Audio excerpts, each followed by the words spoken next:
Ah, les devoirs, ils nous stressaient déjà quand on était enfant, mais maintenant qu'on est parents, c'est devenu pire. Est-ce qu'il faut aider mes enfants? Est-ce que je suis pour? Est-ce que je suis contre? Est-ce qu'il y en a marre des devoirs parce que finalement c'est moi qui vais les faire? Nous allons le savoir tout de suite, le document. Tiens, tu remets ça dans ton cartable. Mathéo, pour vendredi. Apprendre G1, page 20, 21, 22 et fiche à finir.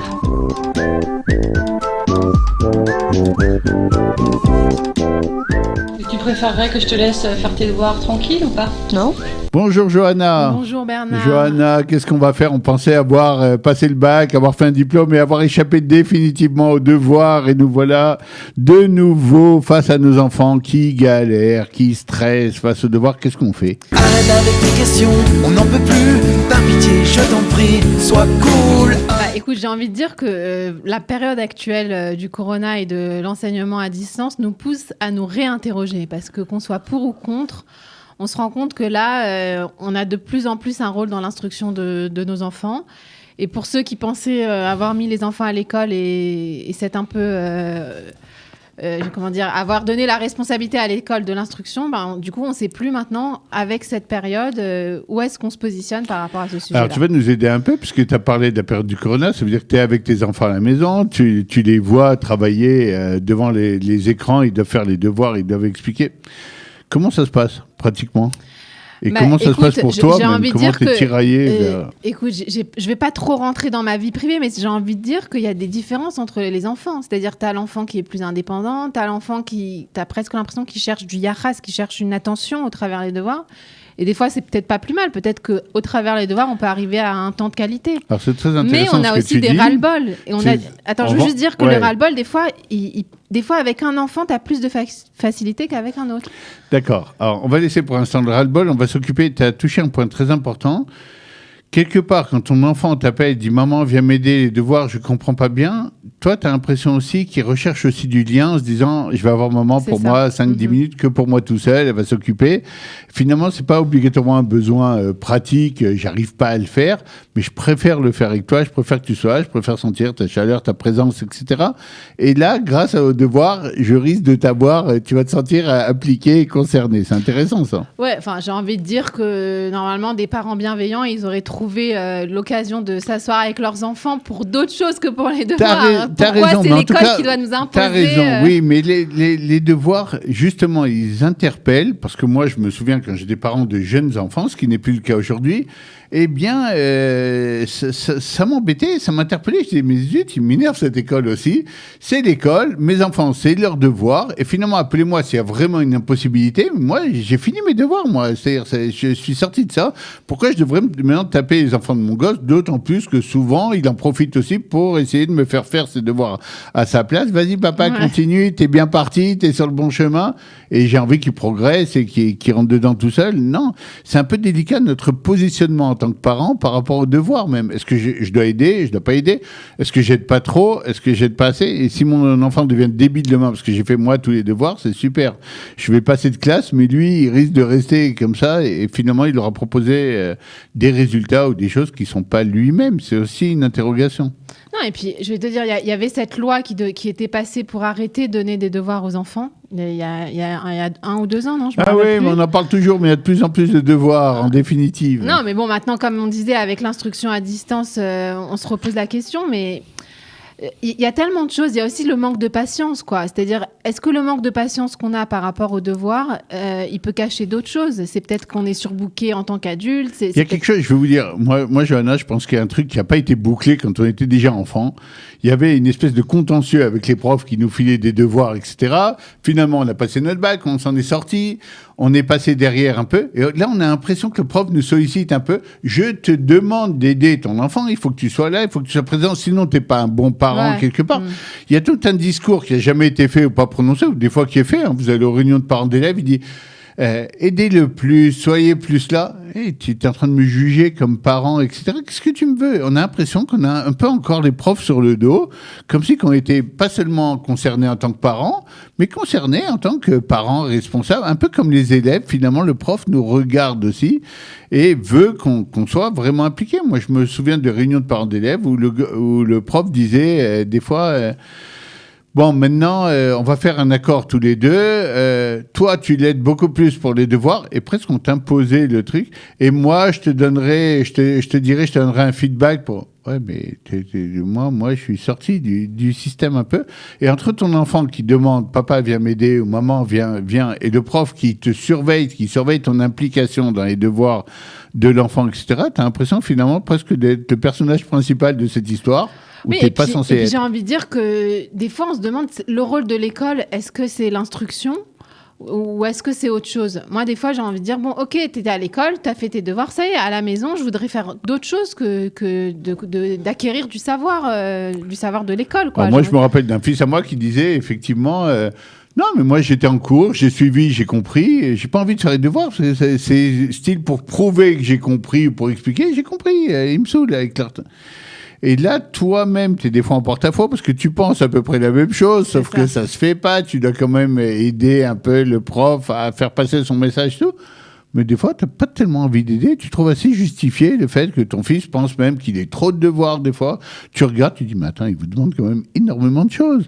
Alors, tu es un peu coincé parce que toi, tu es censé aider un peu le prof, tu es censé aider un peu ton gosse et finalement, tu sais pas tellement... vers qui aller, vers qui être et puis d'un prof à l'autre aussi, il y a des différences. D'une école à l'autre, il y a des différences. Mais j'ai envie de dire, d'un enfant à l'autre, est-ce qu'il y a des enfants, par exemple, qui ont plus de difficultés que les autres? Oui, bien entendu. Et puis, il y a des enfants qui n'ont pas la même notion. Il y a des enfants pour qui, par exemple, le jeu est encore, qui n'ont pas encore décollé tellement de l'enfance. On voit même à l'adolescence. C'est pas pour rien que les jeux vidéo, etc., ont tellement de succès. J'ai encore envie de jouer. J'ai encore envie de voir du visuel, du film, etc. Et l'éducation est restée encore, malgré les gros progrès faits ces dernières dizaines d'années, c'est quand même resté quelque chose avec tableau et prof. Et aujourd'hui, ça marche plus comme ça. Nulle part, pratiquement. Donc, ce décalage, il y a des gosses qui n'arrivent pas à jouer de jeu, qui n'arrivent pas. Alors que si tu les rentrais dans un jeu vidéo où le type, à chaque fois, il posait une question de mathématiques pour entrer, ce serait plus facile pour eux. Et tu as des gosses qui, eux, sont adaptés au système, ils ressemblent au système, tu as l'impression qu'ils ont été fabriqués pour aller à l'école. Ils font les devoirs, ils font les trucs, ils peuvent bosser 3 heures, ça les dérange pas. Ouais, mais moi j'ai envie de dire, c'est peut-être un système à changer, c'est-à-dire et je pense qu'il y a des écoles comme ça qui existent déjà où on intègre l'idée que les devoirs c'est à l'école, c'est-à-dire que dans le temps de l'école, le prof doit consacrer un moment pour une sorte d'intégration de l'acquisition du savoir. Aujourd'hui, il y a une différence d'une école à l'autre, mais est-ce que c'est pas ça le vrai sujet? C'est-à-dire qu'il y a un moment où tu as envie de dire, écoute, l'école et la maison, ce sont 2 domaines différents. Ne rentre pas chez moi, monsieur le professeur. Alors, tu as dit un truc intéressant tout à l'heure, et je vais répondre grâce à ta remarque de tout à l'heure. Tu as dit, il y a aussi des très bons parents qui n'ont pas besoin des devoirs pour s'asseoir, pour passer du temps avec les enfants, pour essayer de comprendre.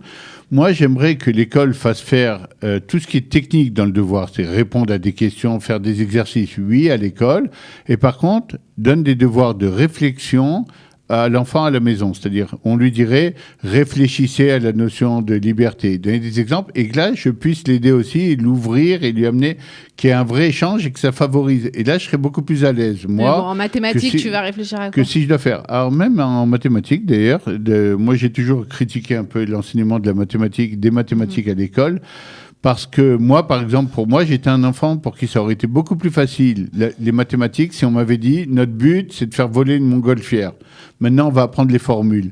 Mais moi, j'avais besoin de visualiser qu'est-ce qu'on fait. Et quand, pendant des années, on te parle du théorème de Pythagore, du machin, mais on ne te donne pas d'application pratique, moi, j'avais du mal. Alors que des gosses, pour eux, c'était super facile. C'était pas des génies, mais parce qu'ils n'ont pas besoin de visualiser quoi que ce soit. Ils n'ont pas besoin de savoir. Ils ont juste besoin de savoir que 2x plus 3, ça fait, et ça leur convient. Ouais. Eh bien, tout le monde ne convient pas à l'école telle qu'elle est aujourd'hui.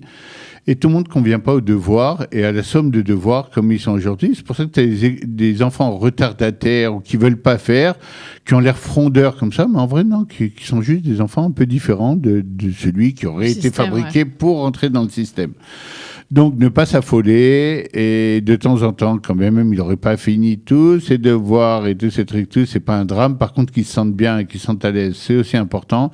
Savoir voir un peu les choses de façon un peu holistique, de votre enfant et son développement, et lui expliquer que des fois, son cours de sport qu'il doit faire ou ces choses, il est aussi importante que les devoirs qu'il doit terminer. Ouais, bien sûr. Et pas prioritaire comme on le pense souvent, etc. Sinon, on va avoir un enfant des fois très très fort à l'école et très très faible en société pour se faire des copains et pour avoir. Et ça, c'est un peu dangereux. Le temps court. Malheureusement, on va devoir un peu résumer la chose à retenir la plus importante. Alors, Johanna, s'il fallait retenir une chose de tout ce qu'on a dit. Waouh. Le truc, c'est que moi, j'ai mon agenda. Hein. Moi, j'aurais révolutionné l'école. Donc, Alors, Johanna propose Écoute. comme chose à retenir, foutons le feu à la Bastille, brûlons l'école, les cahiers au milieu Non, et on c'est fait un assez, grand feu.